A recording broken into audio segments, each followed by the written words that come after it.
രാവിലെ ഏറ്റു വന്നാലുണ്ടല്ലോ കൊച്ചിലേ തൊട്ടേ ഞാനിങ്ങനെ മുറ്റത്ത് വന്ന് അല്ലെങ്കിൽ ആ ഇറയത്ത് വന്നിങ്ങനെ ശമ്പരം പടിഞ്ഞിരുന്ന് മുറ്റത്തേക്ക് നോക്കി വെറുതെ ഇങ്ങനെ ഇരിക്കും.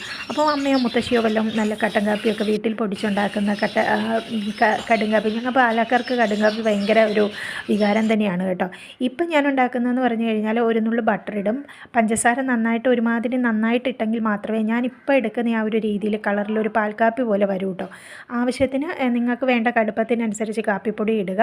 അതിനുശേഷം തിളയ്ക്കുന്ന വെള്ളത്തിൽ നിന്ന് കുറച്ചെടുത്ത് ഒന്ന് ഇതൊന്ന് മിക്സ് ആക്കാനുള്ളതാണ് എടുക്കുക. അവളെ നമ്മൾ ഈ എന്താണ് വീട്ടിലുണ്ടാക്കുന്ന കാപ്പിച്ചിനോയ്ക്ക പോലെയില്ലേ, അതുപോലെ നന്നായിട്ട് മിക്സ് ചെയ്ത് കഴിയുമ്പോൾ ആ ഒരു കളറിൽ വരും. അതിനുശേഷം നമ്മൾ ബാക്കി ചൂടുവെള്ളം ഒഴിച്ചിങ്ങനെ ഇളക്കി കഴിയുമ്പോൾ ഉണ്ടല്ലോ ഇതുപോലെ ഇങ്ങനെ ഒരു പാൽ കാപ്പിയുടെ ആ കളറിൽ ഇങ്ങനെ കാപ്പി കിട്ടും. പക്ഷേ ഞാൻ ഇത്രയും പഞ്ചസാര യൂസ് ചെയ്യാറില്ല കേട്ടോ. എനിക്ക് നല്ല ചൂട് വേണം, നല്ല കടുപ്പം വേണം, പക്ഷേ മധുരം ഒരു തരി മതി.